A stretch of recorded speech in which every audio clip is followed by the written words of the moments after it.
Well, you know, you're one of those people that has taken filmmaking, an art form, into social commentary. Now, some of us like a bright line between those two.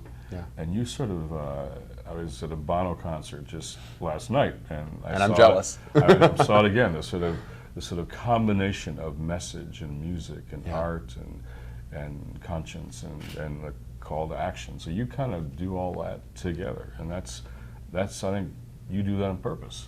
Yeah, well, I mean, I admire Bono. He's one of those people that I think that we should all kind of aspire to use whatever type of success we have to continue to push out a message of hope and change, and that we all can do something no matter who we are, or how big we are, how small we are.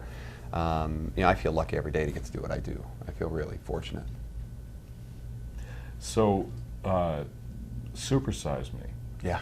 You know, you're trying to say some important stuff about what we eat, how we eat is critical to who we are. Yeah. Right? Yeah, well, I mean, I grew up in a house where food was such a big deal. I mean, my mother cooked dinner every single day. We sat down around a dinner table where it's not just about what you're putting into your body and how your food is nourishing your body, but how you're nourishing your spirit, and this interaction and love that comes from, you know, having this kind of family meal together. I mean, it was a big deal. Yeah. And, you know, the only time my mom didn't cook dinner was when she was sick or angry, you know? So, like, when she's saying, come on, we're getting in the car and going to a fast food restaurant, it's like, what's going on? My brother's like, shut up, get in the car. You know, it was like, you know, don't ask questions.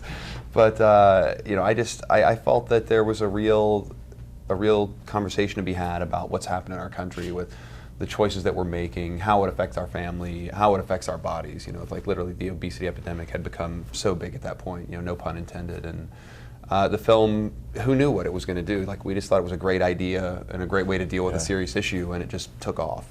But I think it's helped to create, there's now kind of a food movement out there. Yeah, I mean, it's growing. And not only growing, what I find to be fascinating is the number of schools that kind of rallied behind the movie once the film came out, and eliminated junk food from their schools and had all these healthy options and started to put physical education back in, which the fact that physical education was eliminated to begin with is crazy.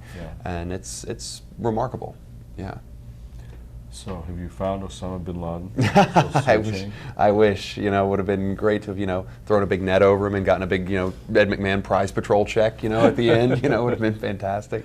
But I think we went in knowing that, you know, the chances of finding him were slim to none. But you know, for me, it was this journey of understanding that we went on, of trying to put a face on these people overseas that literally, you know, 95% of the time I think end up getting demonized in our press in so many levels, and we never put a human face on what's happening to them, you know, whether it be in Iraq or in Afghanistan. And you know, here are people that want the same things we all want. You know, they want a house for their family. They want their kids to get an education. They want, you know, they want to have health care just like we do. And you know, all these simple things are things that I think we can all relate to.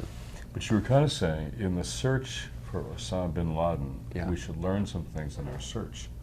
Well, I think anyone who kind of goes into life as, you know, I think we should all kind of seek knowledge. I think we should all try and seek something that's greater and bigger than ourselves, you know, over the course of our lifetime. And I think that what this did is it really kind of opened me up and opened my mind up to acceptance, understanding, you know, empathy.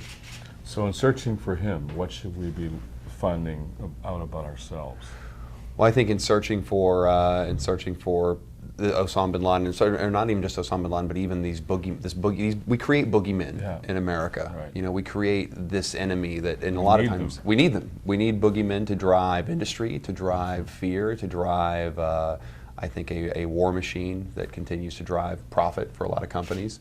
But by creating this enemy, we create a definition of us and them. And somehow we define ourselves by who this enemy is. You know, because when it was communism, we define ourselves by freedom. And now that it's somebody who kind of hates our religion and hates our way of life, it kind of gives justification to why we live the way we do and why we should value that. Right. Yeah. So food, foreign policy, right. Take on big topics. Yeah. But I just sat down with you to talk about Homer Simpson. Yeah. There you go. So where'd that come from? Well, finally, you know, something where I don't have to put myself in harm's way. You know, it's it was, you know, the best. It was the greatest phone call I ever got. You know, that Matt Groening, Al Jean, Jim Brooks, the guys who basically created The Simpsons, called us and said, would you be interested in doing the 20th anniversary special for The Simpsons? We don't want to talk to anyone else. And I was kind of like, well, why me? And they said, well, we watched Where in the World's Osama bin Laden, and when we saw the animated fight sequence at the beginning of that film, we said, this is the guy that has to make our special. So it's hard to say no. When Homer calls, you have to do it. When Homer calls, That's right.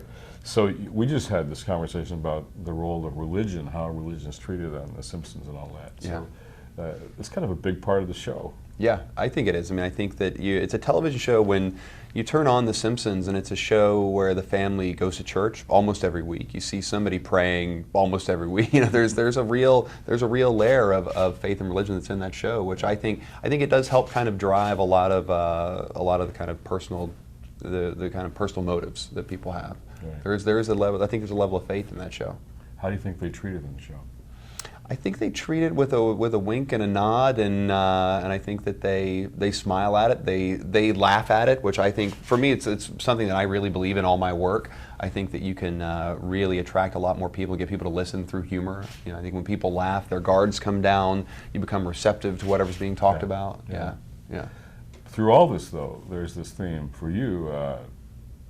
Moral values, conscience, right and wrong, religion, It's faith, all my mom's ethics. fault. It's all my mom. Where's that come from in You got to blame my mom. It's my mom. It's my father. It's Reverend Frank Borner at the United Methodist Church in Beckley, West Virginia. You know, it's I think those people all just kind of helped instill a lot into me. I mean, my father, it was incredible. My father and mother both, throughout my whole life, especially as a kid, I would see them volunteering to help people, volunteering for local organizations. You know, my mother was somebody like literally somebody didn't have a place to sleep. There were people staying in our house. You know, my whole childhood, like she is the most selfless person, and I think